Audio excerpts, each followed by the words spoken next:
Agora vamos entender o ciclo de Otto, que é um gráfico que representa esse motor aqui, motor real. Olha o que acontece em cada etapa desse motor com aquele gráfico. Vamos entender que o V1 é o volume quando o pistão está lá em cima, ou seja, o volume mínimo, volume do cilindro, né? E V2 é o volume do pistão, ou seja, o volume do cilindro quando o pistão está lá embaixo, porque o pistão só pode subir e descer, e ele vai fazer o volume do cilindro variar entre V1 e V2. Então, começando do ponto zero. O cilindro estava lá em cima. O motorista deu partida do carro, né? O motor elétrico começou a girar a partir da eletricidade que veio da bateria e gira esse virabrequim. Quando o virabrequim começa a girar, ele puxa o pistão para baixo e o pistão sai da posição número 1 e vem para a posição número 2, ou seja, descendo e a válvula se abre. Só que quando essa válvula se abre, observe, a pressão não está mudando, a pressão se mantém constante e o volume do cilindro mudou. Mas o que está acontecendo nessa primeira etapa que vai de 0 para 1? Nessa etapa que vai de 0 para 1, a válvula está aberta, o cilindro está descendo e o ar mais a gasolina estão entrando. Ou seja, o espaço vazio vai ser preenchido com ar e gasolina enquanto o pistão desce com a válvula aberta. Por isso que eu falei que a pressão não varia, varia o volume. Quando o pistão chega na sua parte mais baixa, ele chegou aqui no número 1. O que ele vai fazer agora? Ele vai subir, só que agora a válvula fecha. E quando o pistão começa a subir, o volume do cilindro começa a descer. Portanto, ele vem do número 1 para o número 2. Só que aí, à medida que o pistão vai subindo e o volume vai diminuindo, o volume interno vai diminuindo, a pressão lá dentro vai aumentando. Por quê? Os gases vão sendo comprimidos numa taxa de 10 para 1. O que significa? Cada 10 centímetros cúbicos são transformados em 1 centímetro cúbico. E aí, o que aconteceu? A pressão chegou ao valor que eu chamei aqui de número 2. Né? A pressão aumentou. Agora, o que vai acontecer do 2 para o 3? É a hora que a vela dispara a faísca. Na hora que a vela dispara a faísca, acontece uma reação química que eu vou escrever daqui a pouco.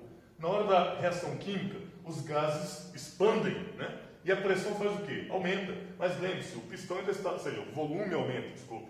E o pistão ainda está lá em cima. Então, na hora que ocorrer a reação química, a pressão vai aumentar, o volume vai aumentar, ou seja, a pressão aumenta porque os gases tentam expandir para o volume aumentar, mas o pistão ainda está lá em cima. Então, o resultado, na hora da explosão, a pressão aumenta subitamente, mesmo que o pistão nem tenha saído do lugar ainda. Consequentemente, o volume nem sequer começou a variar.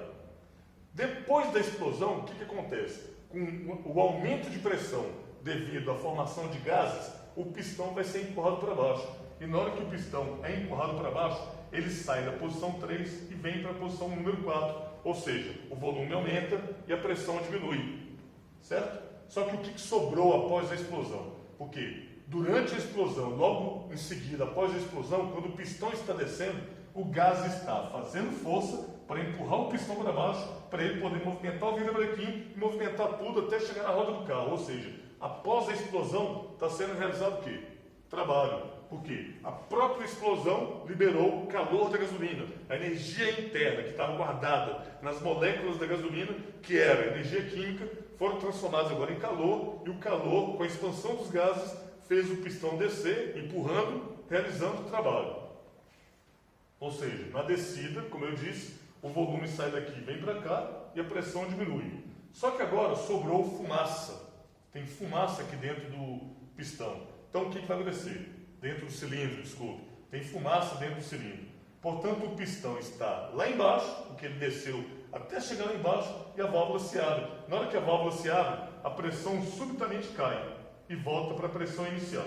E aí, o que aconteceu? Os gases já começam a sair. Na hora que a pressão cai, os gases já começam a sair. E aí, o pistão sobe novamente para expulsar os gases através dessa válvula, com a pressão ainda baixa.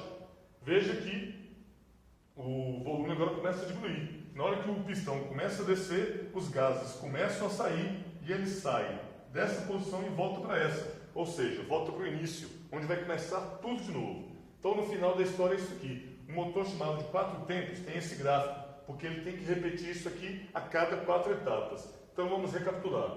Primeira etapa, entrada do combustível com ar. Segunda etapa, compressão do combustível. Terceira etapa, a explosão desse combustível. E, finalmente, a quarta etapa, a saída desses gases que resultaram da queima do combustível.